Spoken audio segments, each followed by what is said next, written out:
Hey everyone, and welcome back to Smart Talks. We're diving into a true classic today. A classic. Got it. One Up on Wall Street by the one and only Peter Lynch. Legendary investor. Ran the Magellan Fund at Fidelity. Made it, well, legendary. Exactly. And this deep dive is really for you listening. It It's is. about how everyday investors can actually outsmart Wall Street. Lynch lays out a roadmap. He does. And we're going to break down those key insights to make sure you walk away with some actionable advice. Make it stick. Q&A style. Love it. So first question, Right out the gate. can average investors like us Us? really beat the pros? Yeah. Can we win this game? The million-dollar question, right? And Lynch says yes. He does. A resounding yes. In fact, he says that everyday investors actually have an advantage. Okay, now I'm really intrigued. What kind of advantage are we talking about? Well, Wall Street, they're often focused on these really complex models and reports, but Yeah, we experience companies in our everyday lives. Right? We see trends emerging firsthand, Oh. sometimes long before the big institutions even notice them. It's true.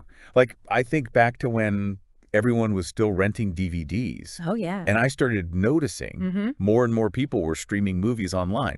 That was way before Netflix was the giant it is today. Exactly. That's Lynch's point. Like, what trends have you noticed lately? Yeah. In your own life, Yeah. in your work, in your community. Those are the places where the next big investment ideas could be hiding, right in plain sight. So we need to be paying attention to the world around us, not just the stock tickers. Right. Oh, I like that. But how do we actually turn those observations into investment ideas? Well, Lynch has this phrase for that. It's brilliant Okay. and deceptively simple. Right. Buy what you know.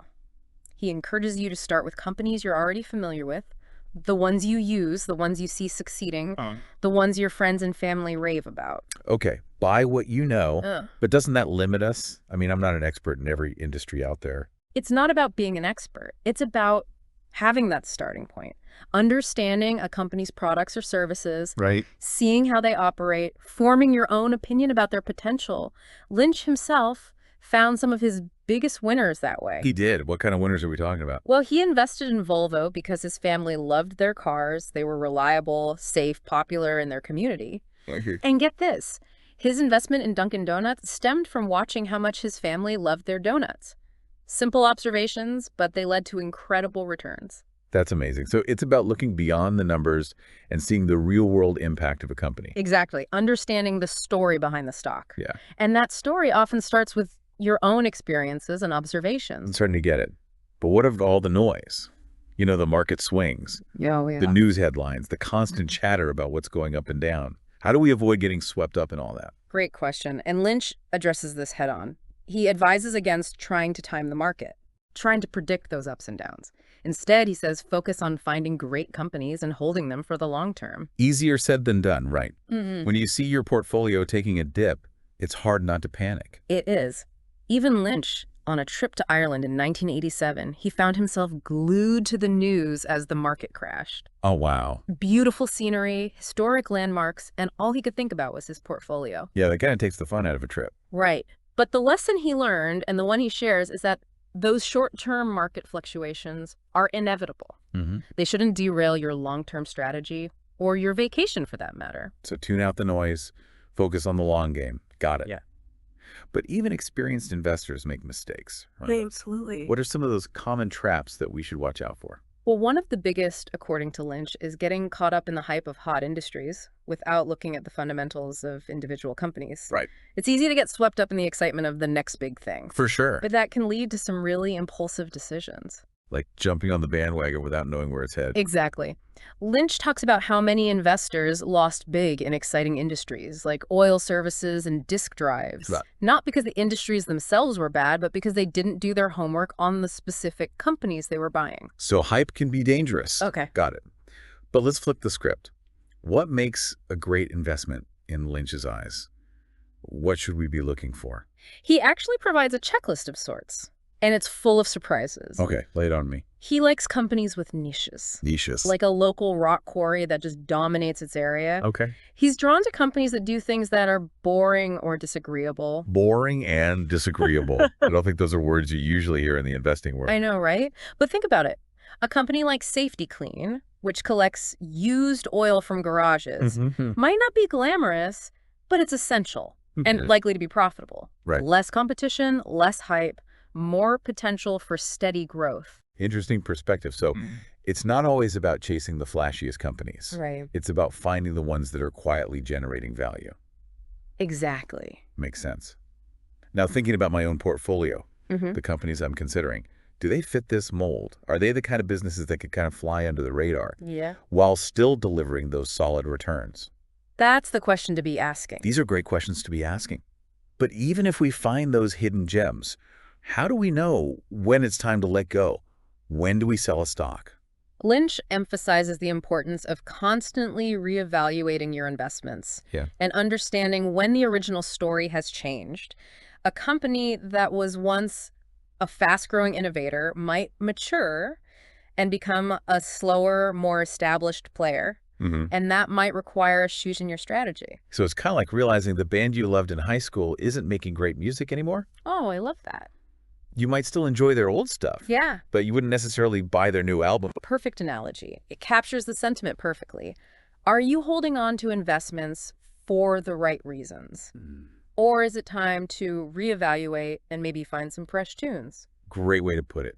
We've covered a lot of ground here. We have. Spotting trends, digging into company fundamentals, even knowing when to walk away. It's a lot. But I have a feeling this is just the tip of the iceberg. Oh, you're right. There's so much more to uncover in One Up on Wall Street. There is. So much wisdom. So much. But for now, let's take a quick pause and come back to explore even more of Lynch's insights. Sounds good to me. One thing that stuck with me from the book, Yep. Lynch's analogy of the stock market to a poker game. Oh yeah, he's big on analogies. He is. Makes these complex ideas so much easier to grasp. For sure. So the stock market is like poker. In a way, yeah. You're trying to read the situation, make those smart bets, and hopefully come out ahead. But just like poker, you need to know the rules of the game. Can't go all in on every hand. Definitely not. You need to understand what makes a good bet, what to look for. Right. And just as importantly, when to fold them. Knowing when to sell. Yeah. Even when you're winning. Emotions can get in the way, can't they? Absolutely. Easy to get attached to a stock that's done well for you. Gotta be objective, though. Sometimes it's best to cut your losses or take your profits and move on. Makes sense. Speaking of letting go, Lynch also warns against getting caught up in the hype of the next big thing. Oh, the next something syndrome. I think you've all been there. It's so tempting to chase after those companies that are supposed to be the next Amazon or Tesla. Right. But more often than not, that leads to disappointment. Yeah, because true innovation is so hard to predict. It is, and even harder to replicate. Right. So what's the takeaway? Stick to what you understand. Okay. Do your research and don't get caught up in the frenzy. Solid advice. You know, I was really surprised by how down-to-earth Lynch's advice is. Considering he managed this massive fund. Yeah. Like, he actually suggests investing in a house before diving into the stock market. He does. He believes in building a solid financial foundation first. Right. And a house, as he puts it, is a pretty good investment in itself. It is. Tangible asset can appreciate over time. And you get to live in it. Plus, you can paint the walls whatever color you want. Wall Street doesn't let you do that. Very true. But back to Lynch's point. Building wealth takes time, takes discipline, It does. and it starts with making smart choices. So buy the house, get settled. Get settled. Then start thinking about those 10-baggers. Those 10 baggers. Those stocks that could increase tenfold in value. Exactly. Practical advice, relatable. I think that's what makes Lynch so appealing to everyday investors. He gets it. All right, so we've talked about finding good companies, avoiding bad ones, being patient. But how do we actually track our progress? What metrics should we be using? Lynch focuses on earnings. Earnings. He believes they're the engine that drives stock prices. Makes sense. A company making money is usually a company worth investing in. Makes sense. He talked a lot about the PE ratio, right? He does. Price to earnings. Price to earnings. A low PE ratio could indicate a bargain, but you have to look at it in context. The company's growth rate, debt, overall financial health. So no relying on just one magic number. It's about the big picture. The big picture. Investing is like detective work. Okay. You need to gather clues, build a case Build a case. for why a stock is a good investment. But even the best detectives get it wrong sometimes. True. And Lynch is very open about his own mistakes. Selling too early, getting caught up in hype, letting emotions get in the way. We've all been there. It's reassuring to know that even the pros aren't perfect. It is. Makes it feel a little more approachable, a little less intimidating. Absolutely. It's not about being right all the time. It's about learning from those mistakes and constantly improving your game. Even if we don't hit a home run every time, Right. we can still aim for a solid batting average. I love that analogy. It's about consistency, not perfection. Exactly. And who knows, maybe one day we will hit that 10-bagger, that Yeah. stock that goes up tenfold or more. Maybe. If we do, we'll share the story right here on Smart Talks. Absolutely. But in all seriousness, one of Lynch's most important messages is the power of knowledge. He says average investors can gain a huge advantage Really? simply by learning as much as they can about the companies they're investing in. So no more blindly following tips Right. or relying on hearsay. Do your own homework. Do your own homework. Got it. Take ownership of your investments. Understand the businesses you're putting your money into. Don't be afraid to ask questions. Talk to your broker. Call the company. Do your research. The more you know, the better equipped you'll be to make those informed decisions. It's like Lynch says, invest in what you know, Right. but also know what you invest in. Perfectly put. Knowledge is power, especially in the world of investing. And one thing I appreciate about Lynch is that he doesn't sugarcoat the risks. No, He's upfront about the fact that you can lose money in the market. it's true. It's like you I can correct win. that. There are no guarantees. Yeah. He's very clear about that. Investing involves taking calculated risks. Right. It's about being patient, being disciplined, and understanding that there will be ups and downs along the way. It's a journey. But it's not gambling. Right. It's not about chasing quick riches or trying to time the market. It's about building wealth over the long term. Precisely. And that means avoiding distractions like day trading, options, futures. Lynch sees those as unnecessary risks. So stick to the fundamentals. Find those good companies, hold them for the long haul. The Lynch philosophy in a nutshell. Simple yet powerful.